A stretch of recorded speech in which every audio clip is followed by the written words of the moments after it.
Hi, everyone. I'm Lori Gardner. I'm the president of Les Dames d'Escoffier, Washington, D.C. Regional Chapter. Thank you for joining us. This is will be our second annual Holiday Hosting Made Easy program. So we're really glad that you've joined us. We have some exciting tips and tricks to bring you from some of our talented members. I just want to take a minute if you are not familiar with Les Dames d'Escoffier, we are an international philanthropic organization of women leaders in food, beverage, hospitality, and related industries. We support women in our region through grants, scholarships, education programs, and mentorship. And we host programs like this for our members and the public. So, welcome. I do want to say stay tuned. The fact that you're on here, you are on our mailing list.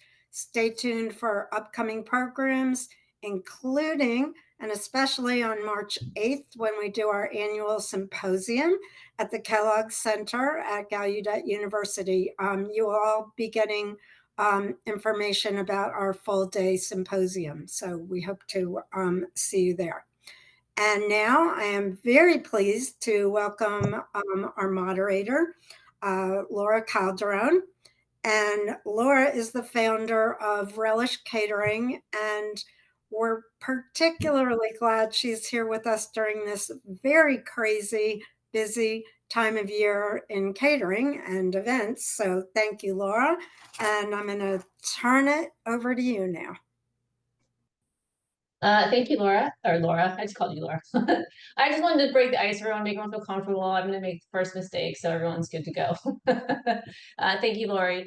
So yes, I'm the founder of Relish Catering, small women-owned business here in the DMV. I do events anywhere from like 2 people to 1,500. We helped with Capitol Food Fight this year. I just did a plated lunch for Nancy Pelosi today. So I'm really, really happy to see where my business has gone and what I've learned going from restaurants in my education at CIA to full service events.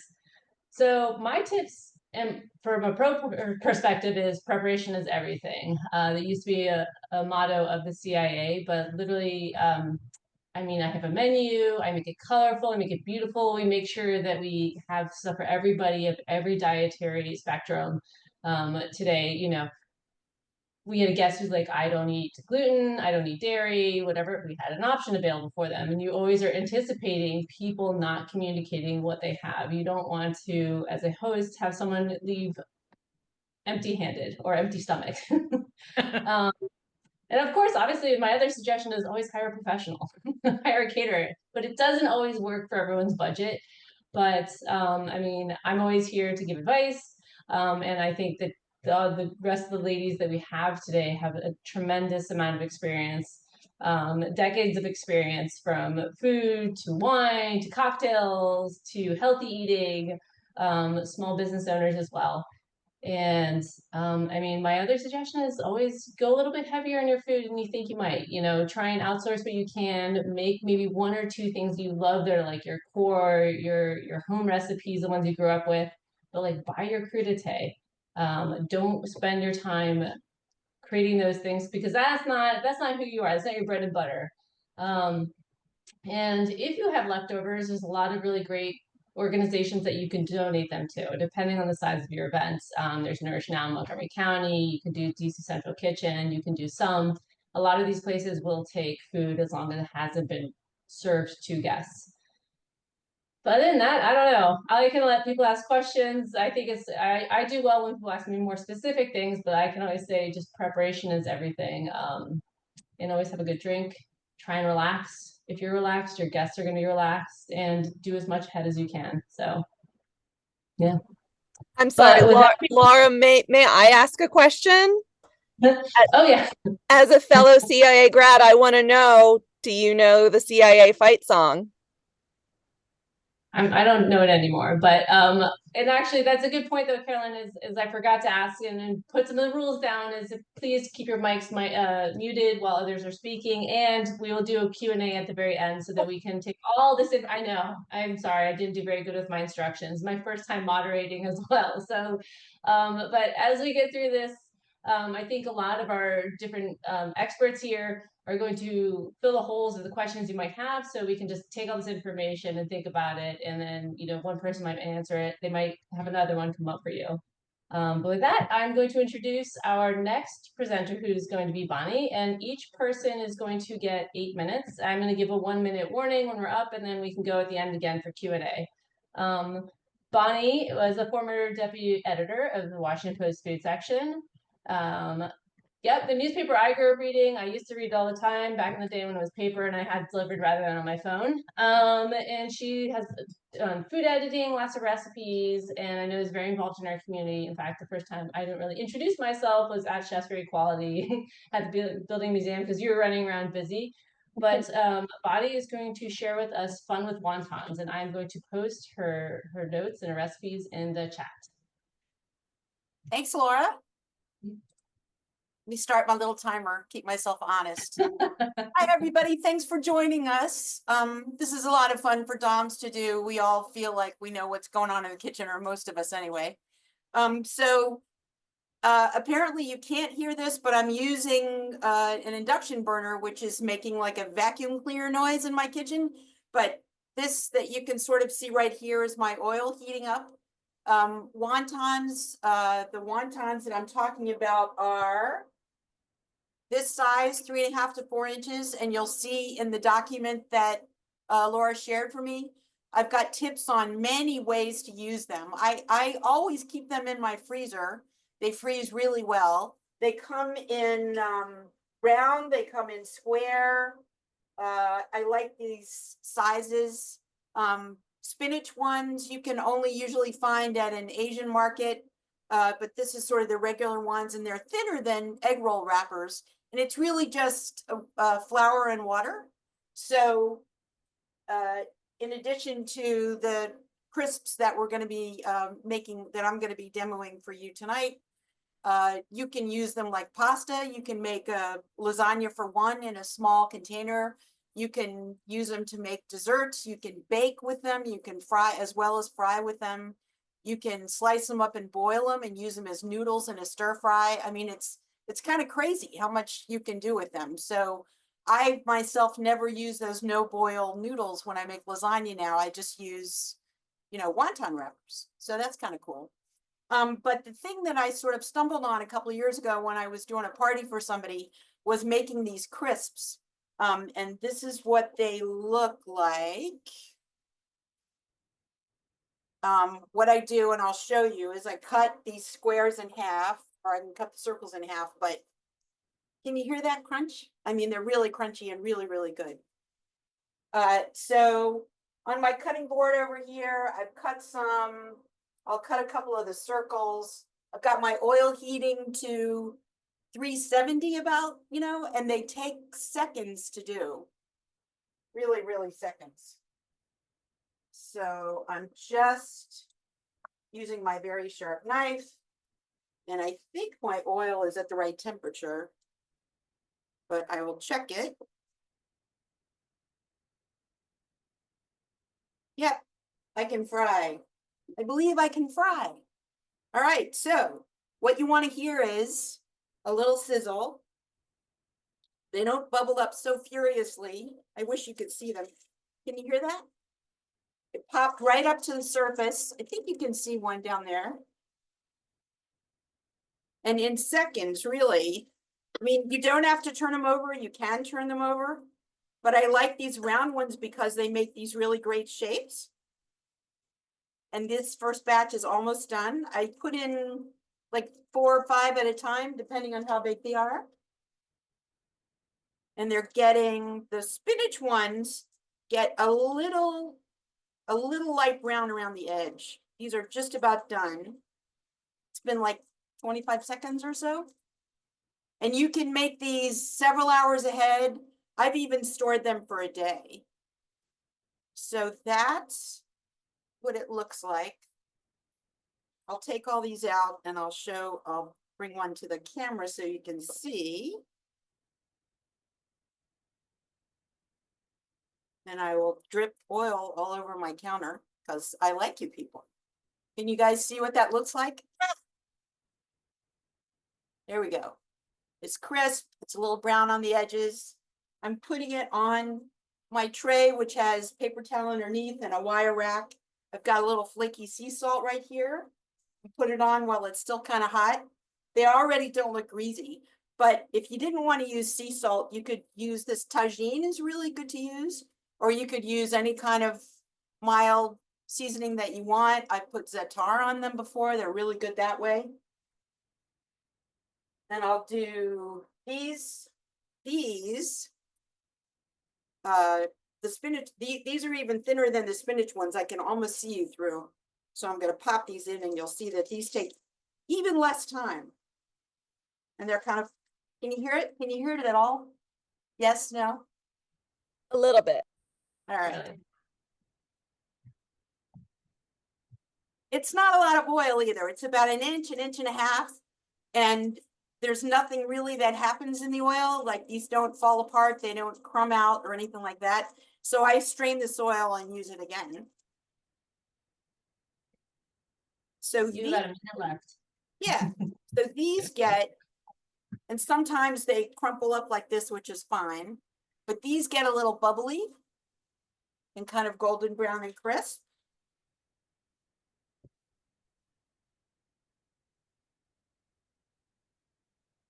And you might be thinking like, what do I eat these with? Well, what I do is very simply make a little dip out of mayonnaise, which I've got in here, and green curry paste. This is Thai brand, but I have another brand that's really good that I don't seem to be, I seem to be out of right now. But the whole thing is, you can dip these guys. They're really good warm, and really any amount that you make, I promise you will get eaten up.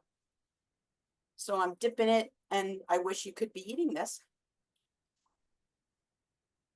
Really good. My dinner. I have a minute 45 left. Does anybody have any questions? I've got a list of brands that I like to use. They do sell them in the grocery store, but again, I like the brands that you can get at the Asian market. Sometimes they sell them in the freezer, especially the spinach ones. And like I said, they freeze really well. How I store them in the freezer, they come in a pack that's probably got 50 to 75 wrappers in it. So what I do is, okay, oil, settle down. What I do is I portion them in stacks of 10 or whatever and put them inside plastic wrap. And then put them in a Ziploc bag. And this is how I keep them in my freezer. And this is all I have left. And I used to have a lot. And that's about it. I've got 45 seconds left. Kind of a miracle.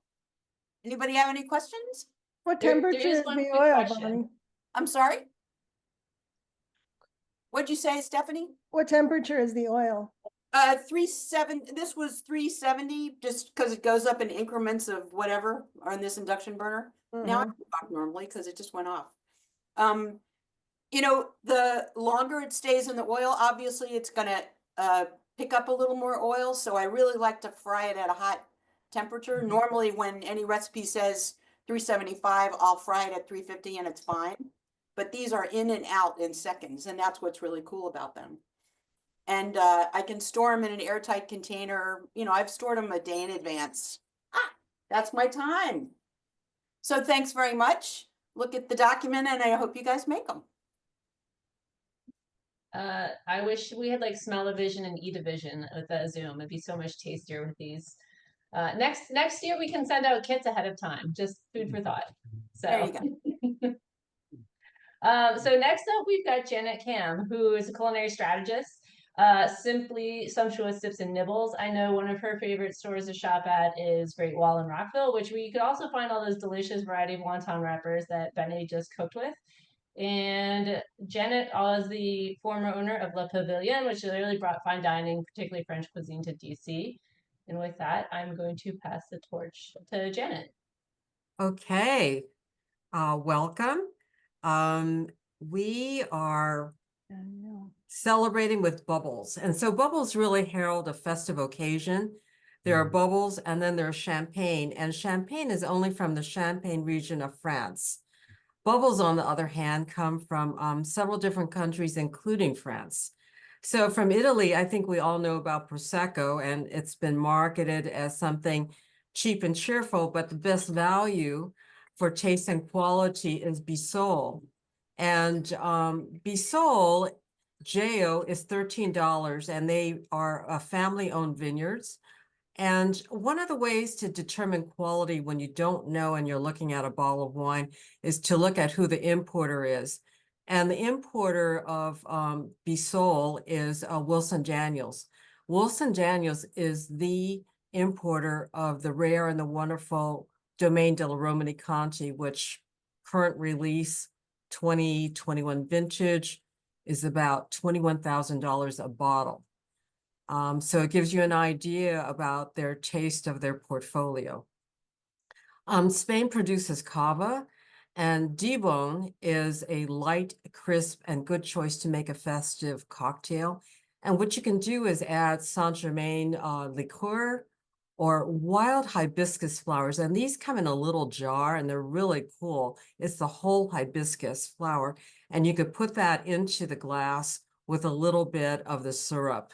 And it's absolutely delicious. And when you have what you could do with the remaining syrup is to use it on toasted pound cake for dessert. And that's just one of my favorite ways to use up whatever you have. One of my favorite cavas actually is the Ramona Imperial, and I'll change that up anytime with champagne. This one is $29. From Germany, there is Sekt, and Sekt means sparkling, and Dr. Lewson's Sparkling Riesling is a really lovely choice at $20. And of course, French sparkling wine. So the French did make sparkling wine first, but it's not Dame Perignon, it's Saint-Hilaire. And Saint-Hilaire is a Crémant de Limoux, and this comes from the southern area of France, and it was brought to the country, or is made rather, by the monks of the Abbey of Saint-Hilaire about 400 years ago. And it comes in brut, rosé, and a demi-sec, which is actually a semi-sweet. So it covers you for all the possibilities from aperitif, main course to dessert, and all of them are under $20. And the packaging is really nice. It's like packed in the bottle like Laurent Perrier Grand Siècle, which is a really fine champagne. And in terms of real champagne, my favorite is actually Paul Roget, and it's been forever. And it's family owned, and it is always consistent and one of the best buys. I attend both trade tastings and consumer tastings, and for me, this is like value for money. And it's $60 for the bottle of the non-vintage. This was not only my favorite, but also Sir Winston Churchill. And so Paul Roget named their tête de cuvée Sir Winston Churchill. So that's the equivalent of Moët Chandon's Dom Perignon as a tête de cuvée, or Veuve Clicquot's La Grande Dame. And the current vintage, or one of the vintages available, the 2015 is about $330 for the high-end champagne. And so now we go to sumptuous nibbles. And what looks expensive is not necessarily expensive, but caviar does connote luxury and a festive occasion. So my recipe really is kind of like a non-recipe because it's really about your taste. And so the entire base for these that I'm going to recommend to you is creme fraiche and Greek yogurt. I happen to like Greek yogurt because I really like that tang, so you could kind of adjust what you really like in terms of the proportions of the richness or the tang. And so the basic is caviar and potato chips. So I blend creme fraiche and Greek yogurt just for the right tang. And you could get a glass of trout caviar or trout roe from Whole Foods, and the glass jar is about $15. Pop the whole thing in, stir it around, and you've got a dip.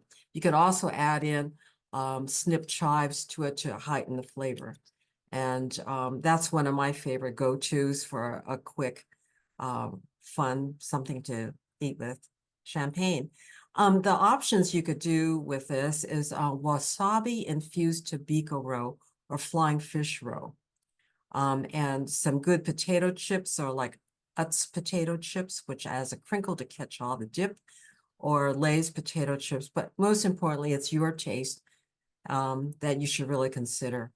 So deviled eggs, chicken, duck, or quail eggs, and you mix the yolks with creme fraiche, and you could add something like garam masala, and Manor Jaffrey has terrific recipes, and it always makes a difference when you do your own spices, heat them and grind them, and then mix them in.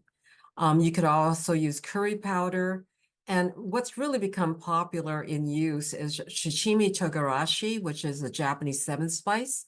And it's even used by chefs like Carlos Delgado at Cause and Blogden Alley. Another really cool use is McCormick's. They are making in sort of grinders some exotic peppers, like a citrus and bold flavor that is actually peppercorns from Vietnam. And lastly, you could use Chinese 5-spice powder to mix in, and it's a very fine powder. So if you like more of a creamy texture and with just a taste infused. And what I like to do is when I stuff the eggs is not only can you put, chives on top, but I like to cut an extreme angle of a scallion and just have it sort of pop up to add dimension and a really great look to the dish. And if you really are decadent, you could put a Petrosian's Bica caviar, and that's really briny and really a gorgeous flavor. And so what you might want to consider when you're doing something like this is the salinity you want in whatever kind of caviar that you are buying. And Bica caviar is $90 for a 30-gram jar. The other thing I like to have with champagne is fried chicken. And so other than Popeyes, there is Taiwanese fried chicken, which comes in the perfect little niblets. And it has a slightly spice flavor to it, and it's garnished with a flash fried leaves of basil. And you can find this at Taipei Cafe. So I'm one of these people, it's like you could make something, or if someone does it a lot better, you just go and buy it. It's much like the French concept of surgelé. It's a whole store of just frozen foods that makes you like the hostess with the mostest. And so also there's bao bun.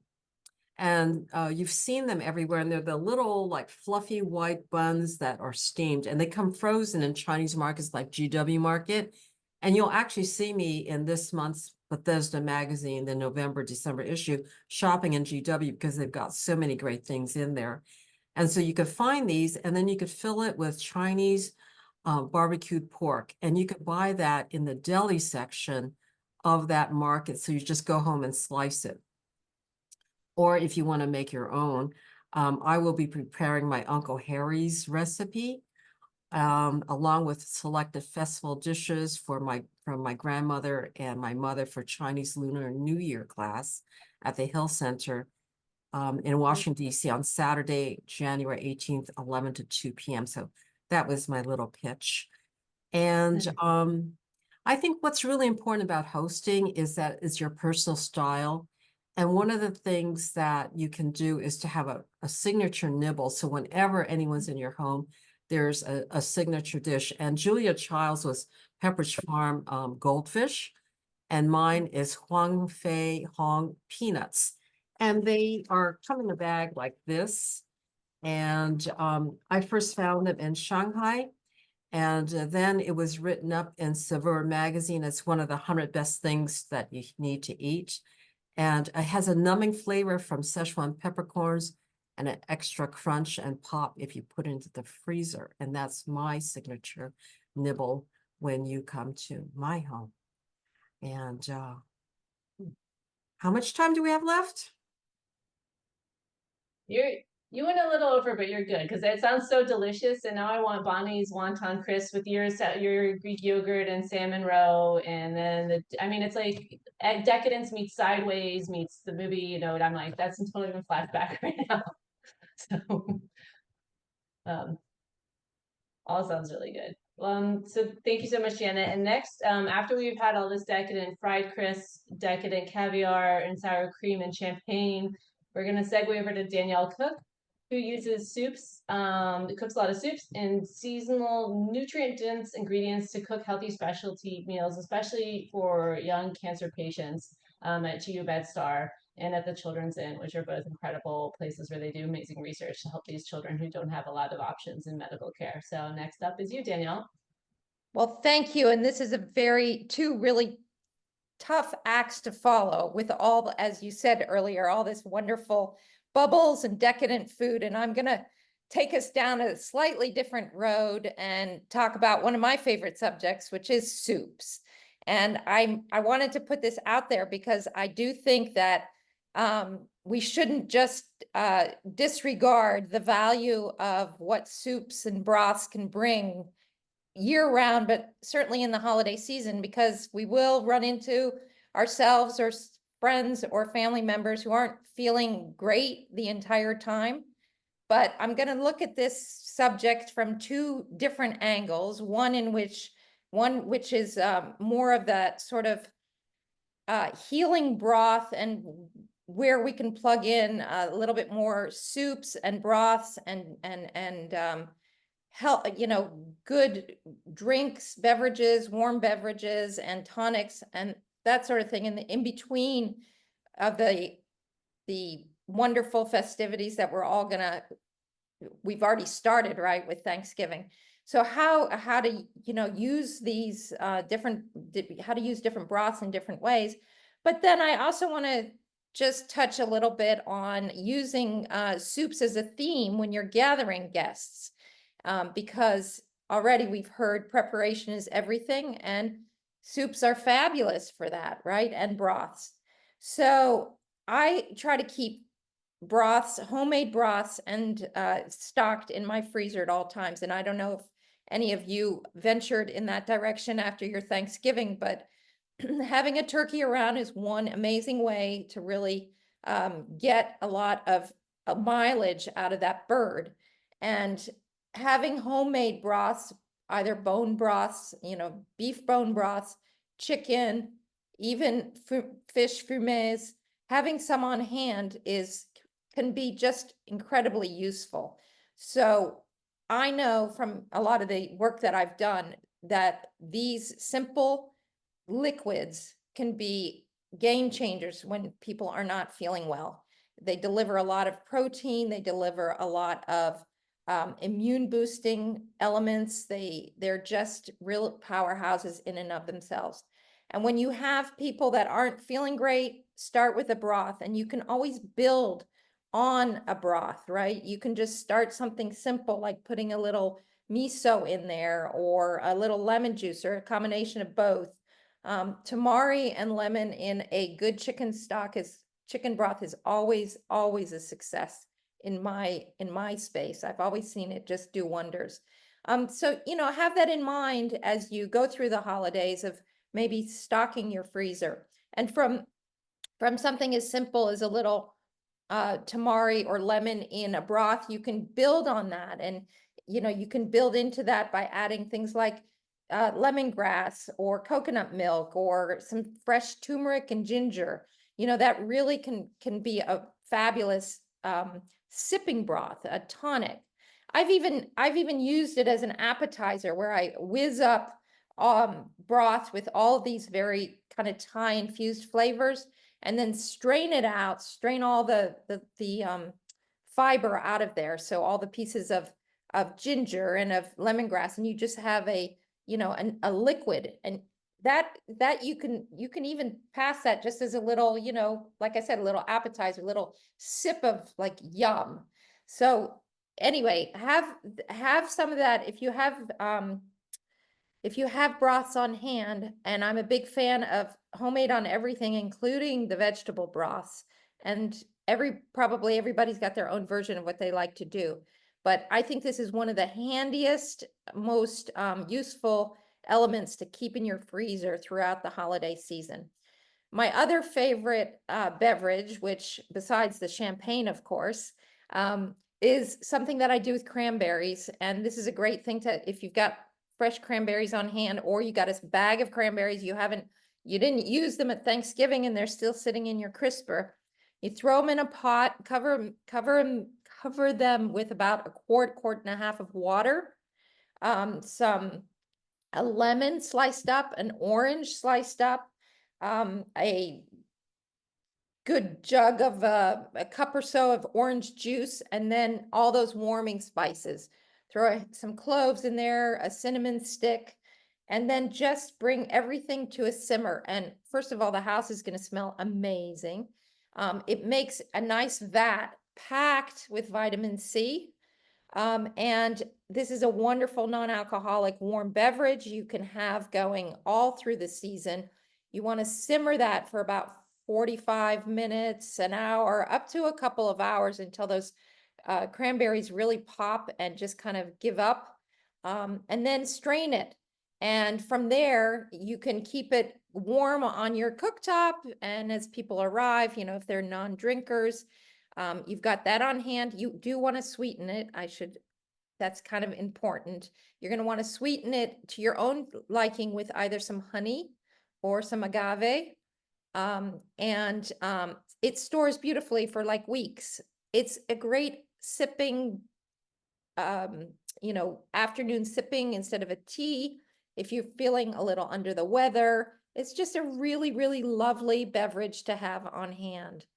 So those are a couple of things on the real kind of simple working with broth and warm cranberry sipper. That cranberry sipper is one of my favorite things to have around. And then I want to talk now just for a minute about using soups as a theme for entertaining. And this is one of the things that I work into my repertoire in the busy holiday season when I want to offer something up but not get too complicated. And again, like that great advice that we've been hearing already tonight about preparation and about sourcing out some of the foods. So because I love making soups and I find them to be such a wonderful healing component, I like to make my own soups, but I don't necessarily want to go through an enormous amount of preparation on other things. So a couple of the things that I've played with over the years are when I've had my my leftover turkey carcass at Thanksgiving, I make a bunch of broth out of that, and then I repurpose it into a Latin inspired evening in which I do a turkey soup with all these Latin flavors in there, including things like green chilies, a can of diced green chilies, black beans, and again, canned. Make it easier on myself, and then things like sweet bell peppers, fire roasted frozen corn, loads of cilantro and some lime, and just building around that kind of Latin flavoring. And if you have like a chicken breast on hand or in the freezer, you can cut that up small and throw that in there. Just kind of, building the flavor, and something substantive in the way of that soup. And then with that, I have put out like any kinds of appetizers that work in that fiesta kind of theme. And what I've done is to also just put out a taco bar and let people do their own tacos and then this nice hearty soup. Another direction I've gone in is more of the Asian, and Bonnie's wonton wrappers would be great in that regard. So in that instance, I really focus on the like the chicken tom kha gai, again with homemade chicken broth. This gets a different kind of flavor palette going. And I love to serve that with things like my outsourcing of dumplings or any sautés, you know, any of these kind of Asian flavors of appetizers. And then the last couple of years, I've done on Christmas Eve, I really got a little bit lazy and decided I'm really not going to roll out a ton of work at all this year. And I told my family and guests that you're more than welcome to come over. I'm going to make soup and you're going to make your own sides of grilled cheese. And so I produced a couple of different vats of tomato soup, which I was fortunate enough to have a garden. So I had a ton of tomatoes that I harvested through the summer, which I jarred and froze. So I was able to do, you know, these amazing, two really great vats of tomato soup. One that was purely with no dairy and no chicken broth with homemade vegetable broth. And then the other one that had that classic creaminess, because I'm always also conscious of people's different preferences, you know, with gluten-free, vegans, et cetera, et cetera. So having a couple of vats of homemade tomato soup that tomatoes that were homegrown in the middle of winter was really, really fantastic. And then I laid out a make your own grilled cheese bar. And this was a huge success, so much so that I've repeated Danielle, it. I'm sorry to interrupt, but I think we've hit our limit, unfortunately. But what a great way to end off on the classic treat of grilled cheese and tomato soup. And I think that soup exchanges are going to take over the cookie exchange. It's the new way. It's healthier. It's better, I think. But now to go, again, thank you, Danielle, to go from healthy soups to what everyone loves in the holiday season, make ahead desserts. We are going to go to Carolyn Crow, who is a former pastry chef and chocolatier, also a CIA graduate like myself. I don't even know if we have a mascot. If we did, was it like a whisk or something? I can't remember. And she is just recently promoted to the marketing and communications manager for the Jacques Pepin Foundation. So congrats to Carolyn. I'm going to give you the mic. Oh my gosh, I wasn't even prepared to unmute myself. Hello, yes, thank you guys. Technically, the promotion goes into effect at the end of the year, so please don't tell Jacques that I'm already telling you that's my title. But yes, I was a pastry chef and chocolatier in the DC area for about 10 years. And speaking of the DC area, I am personally interested to know who on our Zoom tonight is coming to us from outside the DC area. If you are coming to us from outside DC, can you please put it in the chat and I will enjoy that in my own time. Oh my gosh, I have to start my timer. I'm bringing the theater kid energy, guys. Okay. So here's the thing about when you are a pastry chef. Oh, Julia's in Boca Raton. Hi, Julia. When you're a pastry chef, your work is all about make ahead desserts. Something that you make at 8 a.m. still needs to taste great at 11 p.m. when the last diners are finishing up. And unless you're talking about a very premium restaurant with a lot of a large staff of unpaid or underpaid interns, you are most likely making things that need to taste great 2 or 3 days after you make them.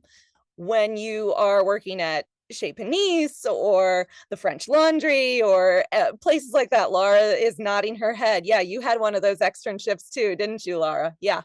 In that case, you might be making something that day that will be served in just a few hours. But typically professionals are making everything in advance. So, and you are your own unpaid intern in your kitchen. So congratulations, you got the job. My number one tip for any make ahead dessert, it's going to be the same as my tip for any dessert.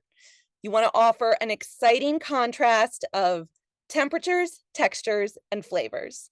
Okay, that's what you want to think about, not just with dessert, with any dish that you're composing, any menu that you're composing. You want to think about those high contrast moments. Dessert, of course, I think is the most important part of the meal. But that's not just because I'm addicted to sugar. It's because that is the grand finale. It's the last bite. It's what everybody is going to remember. So you want to make sure you're doing it right. As Laura and the others have already said, if there is a dessert that you love that somebody makes amazingly, if you live right next to Bread First, by all means, get whatever you can from your favorite bakers and pastry chefs. But if you are your own favorite baker or pastry chef, you want to be thinking about those flavors, textures, and temperatures.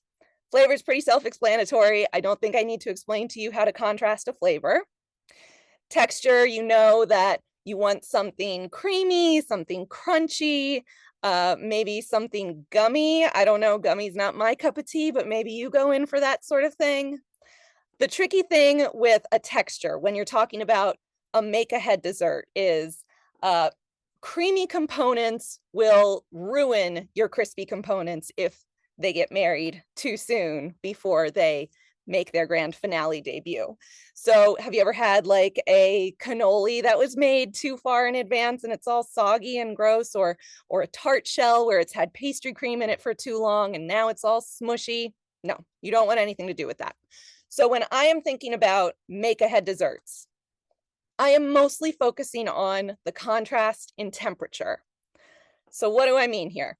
I think the secret to any make-ahead dessert is thinking about a temperature that is going to bring some drama to the finale.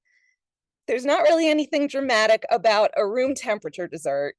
And more than that, they will kind of invariably disappoint, I think. I mean, unless you're talking about like a big, gorgeous layer cake that you just put the finishing swirls of frosting on, by all means, go to town. That's not really what I think you're going to be making for your holiday celebrations, though. So let's think more about something that you can either throw in the freezer days in advance, or something that you can assemble, keep in the fridge for a couple of days, and then as you're sitting down to dinner, you put it in the oven, and then you're pulling out a piping hot dessert at the appropriate time. I think that those extreme temperatures are going to give you the drama that you want from your holiday desserts. I'm kind of thinking about all of this for a sit-down event, but even if you're having a cocktail event or an open house, something like that, the same principles apply. So what I'm making for my big fancy sit-down holiday party this year is I'm making a baked Alaska. So I'm gonna get just some of my favorite DC ice creams, probably Dolcezza, because I'm obsessed with Dolcezza. And I'm gonna just smush it into layers in a bowl, and then I'll bake some chocolate cake, top it with the chocolate cake. And I think I'm gonna do this week for my party that I'm having, not this weekend, but next weekend. And then it's gonna sit in my freezer for like 10 days. And then the day of my event, I'm gonna cover it in meringue, throw it back in the freezer. And then when it's time to, oh yeah, those crazy flavors, are you kidding me? When it's time to serve the baked Alaska, I'm gonna just pull it out like, I don't know, 20 minutes before we are ready for dessert, just so that the ice cream can soften up a little bit. And then I'm gonna grab my favorite pastry chef tool, my blowtorch, and I'm gonna torch that meringue and do a really exciting, dramatic moment. I mean, obviously, when you're talking about a frozen dessert and then you get out a blowtorch, like now we're talking about drama. If you don't have a blowtorch, just throw it under the broiler. That works well too. That's what I'm doing for my frozen dessert. My other favorite holiday dessert to do that I've made many times for holiday buffets. I don't know if any of you DC folks remember from back in the day, Little Fountain Cafe.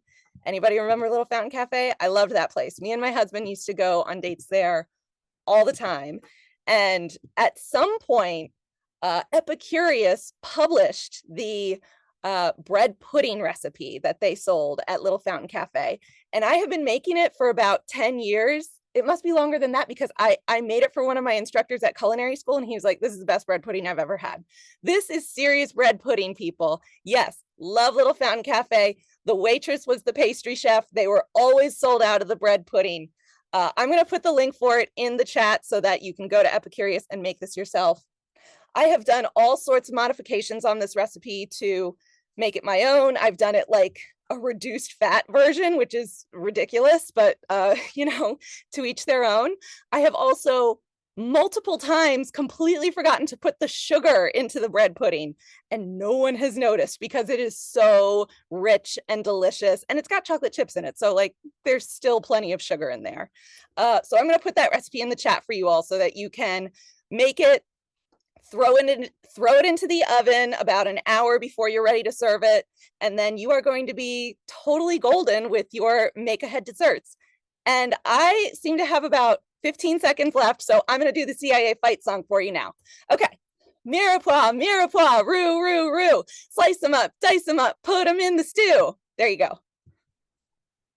Wow, I totally remember that now.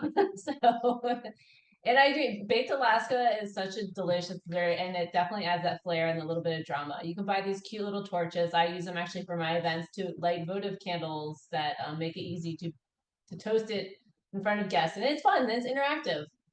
Well, I don't know, all these ideas, I mean, I'm kind of, even though I cook professionally and I run a catering business for a living, I'm a little stressed out about all of this. So that's next when we go to Laura Kumin, who is a food blogger and book author. Was once a lawyer, so she's also used to working under stress and being at high pressure. And a lot of what I've read from her website and whatnot is that, you know, why we all get together for these celebrations. It's holidays, it's been a long year, we just went through a crazy election cycle. We all want to be with the ones that we love in our community. And so why not do that through food, fabulous food and entertaining and drinks. So Laura, I'm going to pass it to you now. Well, thank you. And I'm all about having a good time. And for me, having a good time means relaxing. And I have a couple of tips, which, believe me, I would love that baked Alaska, Carolyn, but you know, I want you to make it, not me. Anyway, I want you to think about these 5 tips as sort of the way you can relax. The first one is just make and put out what you're comfortable with. You know, tried and true is good. And a number of people, whether it's Danielle or Laura or Carolyn or Janet or Bonnie, they're all talking about things they're comfortable with. And you know what you're comfortable with, so do what you do best. The second one is really make the freezer your friend. I mean, I don't know about you, but my freezer is like a mess before the holidays. And this is the opportunity to clean it out, to organize it, to see what you have, to use what you have, and also to think about the fact that you're going to need to put things in the freezer. So you better get the things that are in there either out or use them in something that's going to go back in there. Now, I would suggest everybody has talked about tried and true. I mean, Janet talked about the idea of, whether it's your peanuts, it's something that you always do. And I have 2 sort of tried and true savory things that I always do. And the reason I do them is that they're very freezer friendly. One is Michael Solomonov's hummus recipe, which you can either freeze as the hummus or you can freeze as the component parts. And it does take a while to put it together, but once you do that and you do it days ahead of time, you just put it in the freezer and you forget about it. The other is a basil and sun-dried tomato over goat cheese appetizer that I got one year, many, many decades ago, because I don't know if you remember, there used to be in the days before, oh God, I can't even remember, the days before Whole Foods. Anyway, there was an appetizing store where I used to buy this, and they ran out of it. And I said to the guy, how could you run out of it? I need it. And he said, oh, let me tell you, it's very easy. You make it at home. And the idea is you get basil from wherever, you get sun-dried tomatoes, buy them in the store. You can either buy them dried or you can buy them in oil. You put them together, you cut up the basil, you cut up the sun-dried tomatoes. You can add garlic if you want or not, and you put it over goat cheese. Now, I buy my goat cheese at Costco. Maybe you buy your goat cheese in a grocery store. I kind of like the logs, but the fact is that goat cheese can freeze. So whether you use cheeses that freeze, like goat cheese, or cheeses that just can stay for a long time in your refrigerator, like a hard cheese. You want to have a couple of these tried and true things that are in the freezer that you can pull out the day of. The other thing is, what sweets do you like that you can put in the freezer? My sweets happen to be Adina Sussman's. I do a version of her tahini bars. I just add a couple of chocolate chips. I know you can appreciate that. Domenica Marchetti's biscotti, which are great and they freeze beautifully.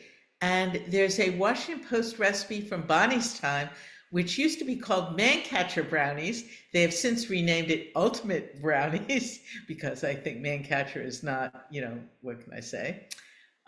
It's not appropriate these days. But you can make the brownies the week before, 2 weeks before. All you have to do is put them in a parchment, put them on parchment, then put them in a plastic bag, pull the air out, however you want to do that, put them in the freezer.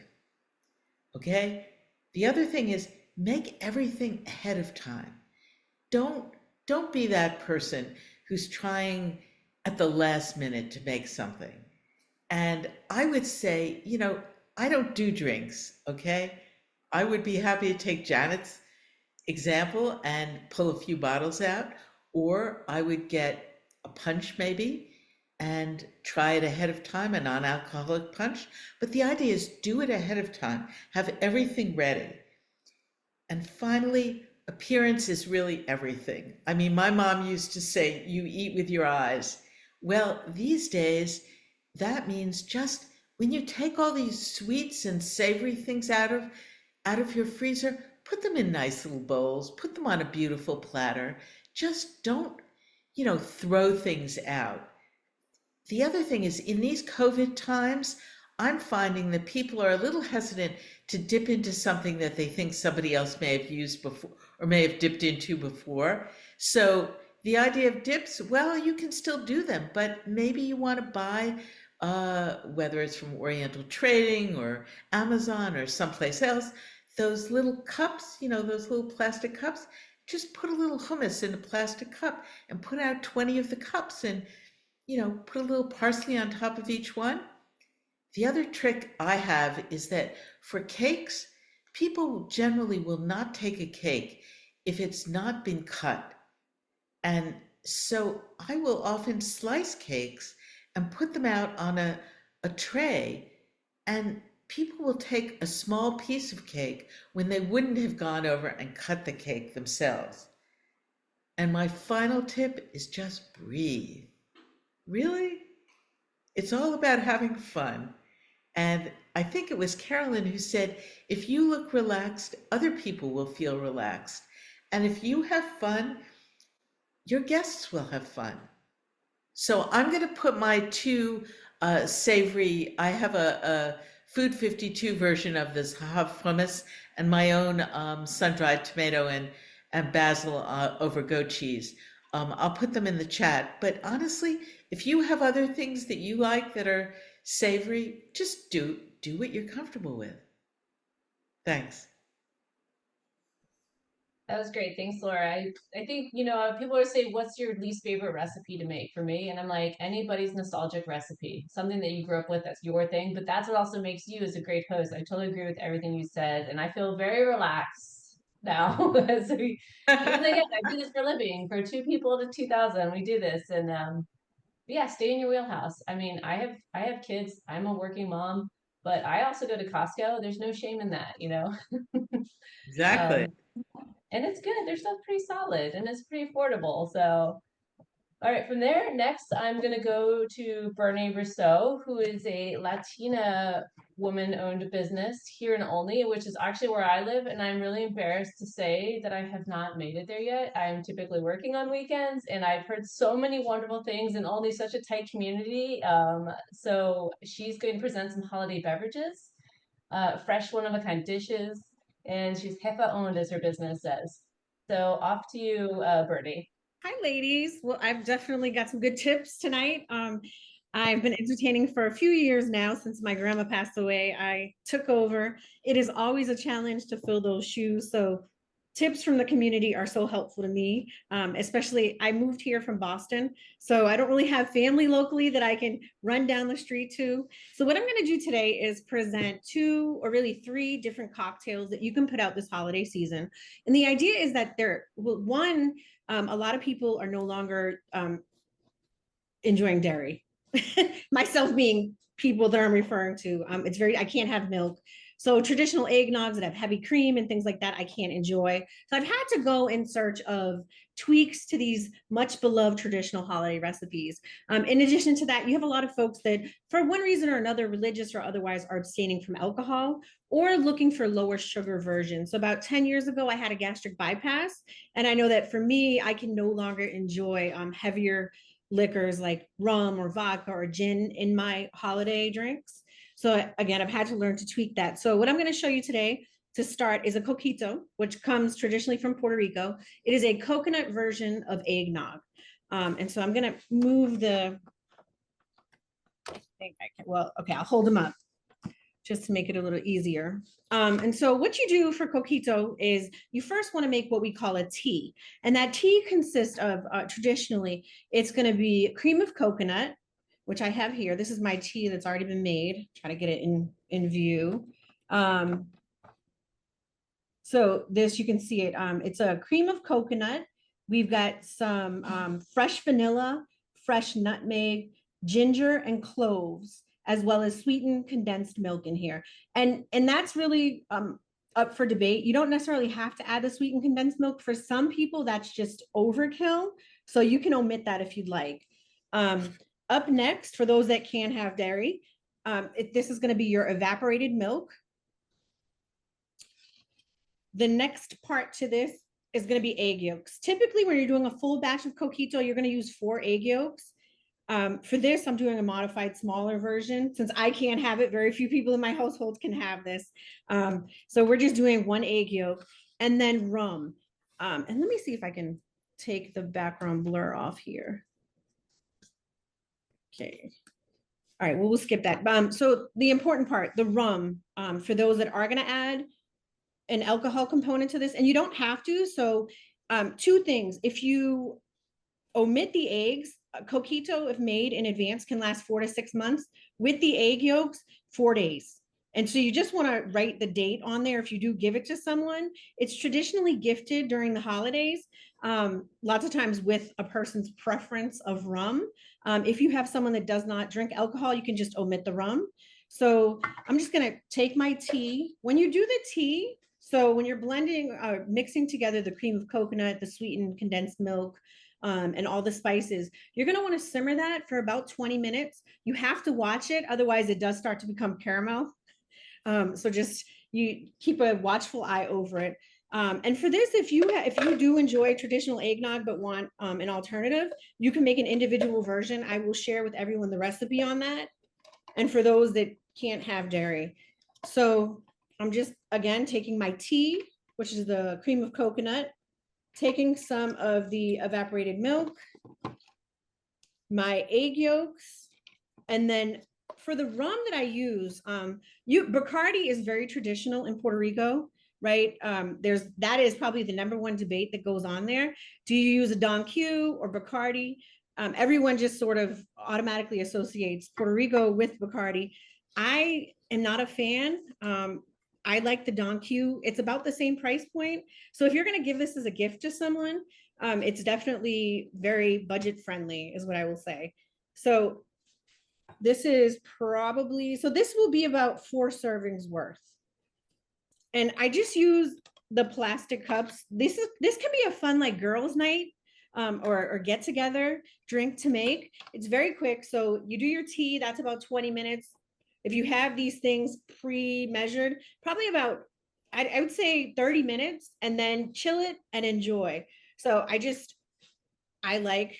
don't like to pull out the big blender, especially if you're not a big group. This should really be enjoyed in moderation. is what I will say. I think a lot of times you start to drink it, it's very flavorful, it can be a lot of fun, but we have to remember that it is very strong. So. Okay, so once it's again very quick. The other thing is, if you're doing this with kids, so if you have a child that can't have dairy, you don't have to even use the evaporated milk. You can just stick to coconut-based options. And one thing that children do enjoy is you can make it with Nutella. So if you put a little Nutella in the glass, and then once you give it to the children, they can stir it up. That's always fun. So with this obviously would be for an adult. If you are doing this with children, what I would suggest is using 2 different types of cups. To some folks' point as well, plastic tends to go over really well with a lot of people nowadays. So if I'm doing this with a child, I would typically give myself a glass and then make a different batch for the kids, just using the little plastic cups. And then they can use Nutella or chocolate. They can really jazz this up as much as they'd like. It's a great alternative to hot chocolate as well. And so the glass, just line it with some coconut. I let them dip it in the sweetened condensed milk and then just the coconut flakes. I like the unsweetened coconut for the rim. And why? Because it creates less sugar, a little bit less, if you would. So that's your traditional coquito there. Next, again, because trying to refrain from sugar, or for people who just want to have something lighter and still reminiscent of summer. And with the coquito, what you can do as well, if you do use the dairy, is just top it with some whipped cream, especially for the kids. They love doing this, right? Little whipped cream right over the top. And then, of course, simple sprinkle of cinnamon. I don't know if you can see that.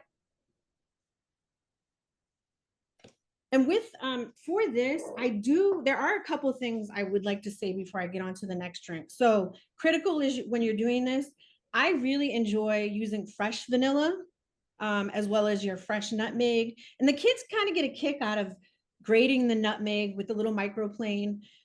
If you do want to make this a little quicker, of course, you can use a ginger paste. You don't need a whole lot with that. It's very strong. And you can either do the unsweetened coconut and sweeten it yourself, so you know all the ingredients that are going into it, or you can buy a pre-sweetened coconut. It's really your, whatever your preference is. Okay, the next holiday beverage that I will show you all is going to be. Bergie, I'm sorry to, because you have about 7 seconds left, so I don't think we'll be able to get all the way through it. And I apologize. I mean, can you tell us what the next drink was going to be? Sure. So it's my take on a limoncello with prosecco. I love prosecco. It's a lighter alcohol drink. Real quick, it's just I like blood orange, some prosecco, a little muddled raspberry, and some lemon. So if you are sugar intolerant, you can actually do your lemons with Splenda or a brown sugar. That's what I would recommend. That also sounds good. Hopefully you can put all the recipes in the chat if you have them. For sure. All right, thank you. Well, last but not least, we have another person, Vanessa Kominski, who's going to, as a wine and spirit specialist, and comes from restaurants such as DBGB, Saint Anselm, Albi. And you've been pivoted during the pandemic to cook almost 12,000 meals at World Central Kitchen. So Vanessa is going to teach us and show us about some delicious wine and make at home cocktails, because everyone likes to drink, so we're going to go through a few more. Hey everyone, sorry I have had a crazy week. If you didn't know, I help out with Repeal Day Ball for the bartenders, and we'll see you all next year for more fun. But I host at my house every year for like Thanksgiving and Christmas, because I do not go home. Anywhere from 10 to this Thanksgiving was 15 people. We had to get another table. And I love to cook, and I don't get to cook very often, so it's always really a great experience. But usually I put someone else in charge of beverage, because we usually just say whatever's in the cooler is available. Don't ask me for anything at all. But I always keep freezer martinis because I'm a martini drinker and I think that that's the best way to serve a martini is ice cold. And I'm a gin person, and if you would look at my bar, which is immense, I think I turned this blurry bits off. I don't actually know how to do this. But I usually have like 3 or 4 different kinds of gin. If you're gonna have vodka, Russian Standard is the way. It is the best vodka with caviar, and martinis and caviar, if you're not gonna have champagne, are pretty much it. So freezer martinis are a thing. You can search freezer martini on the internet and it will just give you tons of different ways. It's all about your dilution. I think a lot of people think that, martinis are just ice cold vodka in a glass with an olive or with lots of olive juice.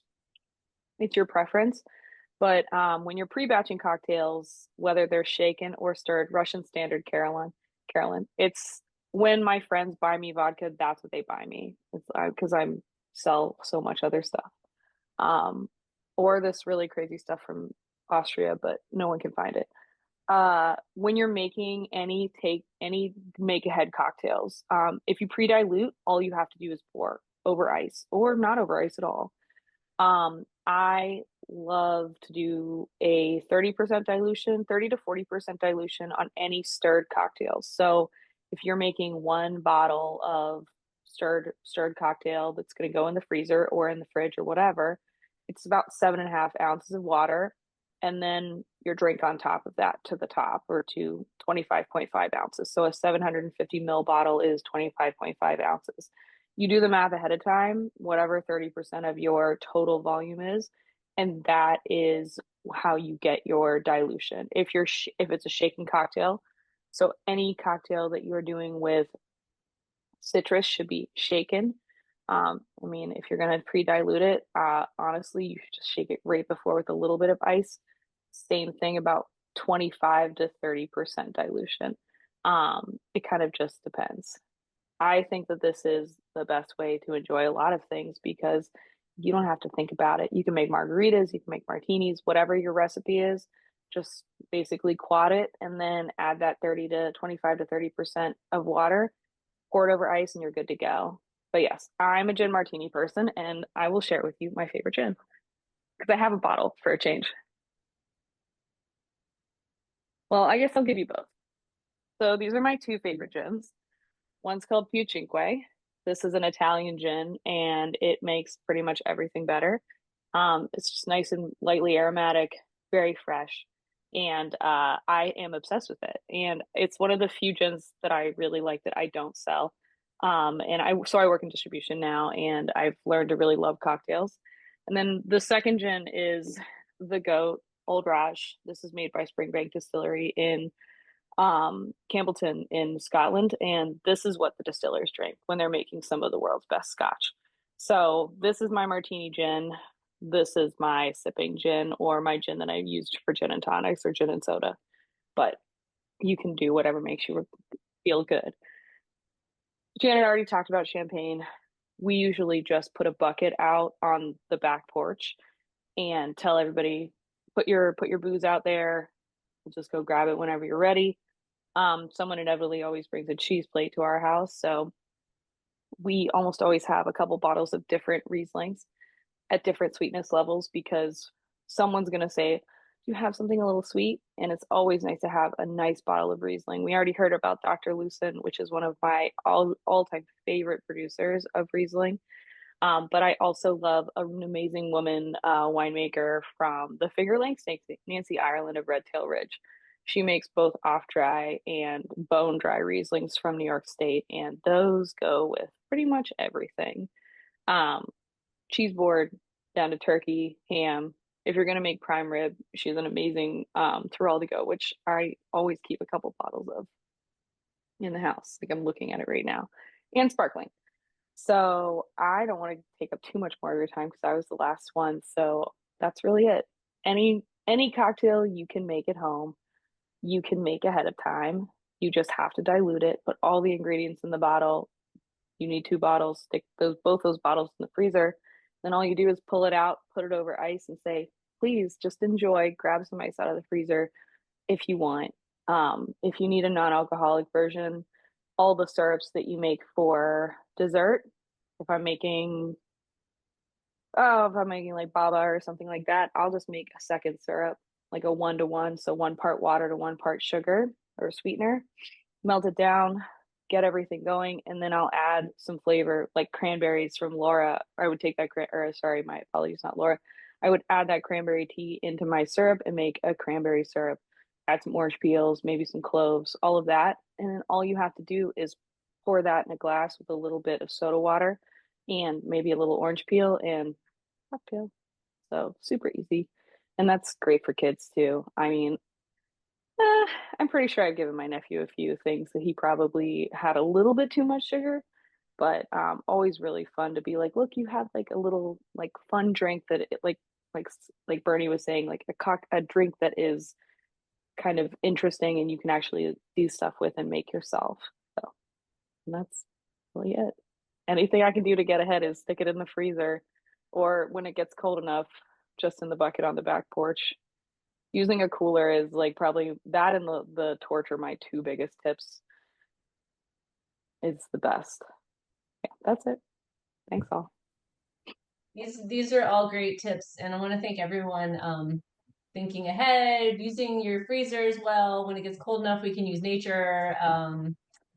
There's so many great suggestions, and so this is pretty much the end of it. We're gonna do a little Q&A if anybody wants to stay on. I know there's 2 questions, at least one for Bonnie, which was, if you're cooking gluten-free wonton wrappers, how would that change the cooking time? I've never cooked with gluten-free wonton wrappers. I'm happy that they exist. I assume that they'd be made from some starch, to tapioca starch, tapioca flour, potato starch. So I would say, I would definitely say take it straight from the freezer and maybe just test one and see how long it takes, to make sure it doesn't fall apart. It shouldn't. I mean, it should have enough of a stabilizer or something in it so that it doesn't fall apart. But I mean, those exist, right? Whoever asked the question, that's a good thing to know. Yeah, I saw some with rice flour, and I know just rice flour in general, it's got a little bit of higher sugar or gluten content, so they might cook a little faster, but I think that's it. Would you recommend going a little bit lower, even though you said 375 for cooking with the rice flour based one? Yeah, there's a tendency to for people's stovetops at home, if you've got gas, it's gonna cycle. It's not gonna stay at the same temperature. I've got a ceramic cooktop. It never lets it get that high unless my smoke alarm goes off. So I would say just monitor it really closely with the instant read thermometer. I've eaten, by the way, like all except for about 7 of these chips. I just want you to know.